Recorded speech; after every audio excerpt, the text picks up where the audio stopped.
दादांचा phone आला, Ajit दादांचा phone आला, त्यावेळेस आम्ही एकत्रित होतो पार्टी म्हणून. आणि मग त्यांनी मला घरी बोलवून घेतलं. माझी अपेक्षा होती की त्यांनी सांगावं की भाषण चांगलं झालं, अजून चांगलं कर. त्यांनी सांगितलं की भाषण चांगलं झालं, पण एक गोष्ट महत्त्वाची तुला सांगतो. म्हणलं काय? अरे भाषण देत असताना, अधिवेशनामध्ये बोलत असताना तुझ्यावर कॅमेरा असतो, जरा बटणं जरा वरपर्यंत लावत जा. म्हणजे एवढं बारकाईने लक्ष त्या काळामध्ये माझ्यावर होतं. आता ते गावकीचा विचार करतात, पण भावकीला कुठेतरी विसरलेले आहेत. अर्थमंत्री आहेत, कुठेतरी निधीच्या बाबतीत त्यांनी तिथं विचार करावा अशी मी विनंती करतो.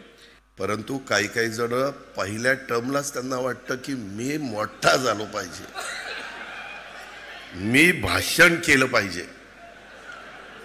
त्याच्यात आता मी आता माझ्या पक्षाचं काम करतोय, जयंतराव त्यांच्या पक्षाचं काम करतोय, पण माझ्या पक्षात कुणी काय करावं हे दुसरेच सल्ले द्यायला लागले. मला तर काही कळतच नाही काहींचं. अरे तुमचं तुम्ही बघा ना, आमचं आम्ही बघू ना, काय करायचं आणि काय नाही करायचं. मगाशी बोलत असताना काहींनी सांगितलं की बाबा दादा गावकीकडे लक्ष आहे, भावकीकडे पण लक्ष द्या. भावकीकडे लक्ष दिलं म्हणूनच तू आमदार झालास.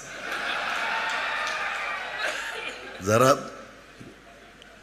जयंतराव त्याला विचारा किती मतं पडली, पोस्टल बॅलेटमध्ये आलाय आपण. त्याच्यामुळं माझ्या कुणीच माती लागू नका. तुम्ही तुमचं काम करा, मी तुम्हाला एक अक्षर बोलणार नाही. मी जयंतराव ज्यावेळेसपासून मी आमच्या महायुतीमध्ये आहे, मी कधी तुमच्या कुणावर टीका टिप्पणी केली? काय कारण आहे? तुम्ही तुमच्या विचाराने चाललं, मी माझ्या विचाराने चाललो.